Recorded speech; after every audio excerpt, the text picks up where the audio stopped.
Hello mga kaikit! Yes mga kaikit, for today's video ay share ko sa inyo kung paano ko lutuin at kung paano ko linisin and kung paano yung preparation bago lutuin ang dinuguan na laman loob.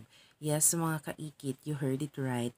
Laman loob ang gagamitin natin for dinuguan. Oo, hindi ko pa siya iluluto ngayon actually, pero prepare ko na lang yung mga bagis. Yes, bagis kasi yung tawag namin dyan mga kaikit. Pinakuluan ko siya. But before that mga kaikit, bago ko pinakuluan yan is nilamas ko siya sa asin at suka mga kaikit. Para maalis yung, alam mo naman, mabaho naman yan, di ba mga kaikit? Pero masarap.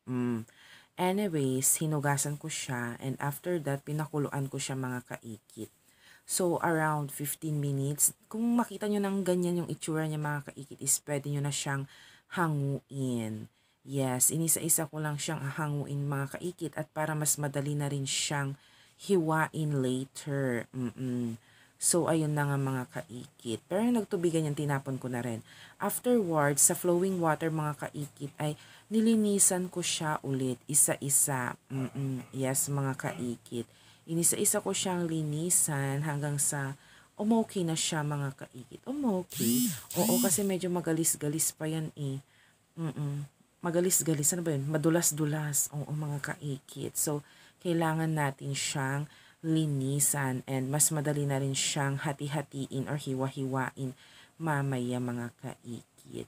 And of course, maalis naman kahit papano yung iba pang amoy nung laman loob. And yun nga mga kaikit, sa part na yan is gumamit na lang ako ng gunting kasi hirap na hirap din ako sa paggamit ng kutsilyo. Mas mapapabilis din yung paghihiwa. Oo. And yun lang mga kaikit, yan yung first preparation for dinuguan na laman loob.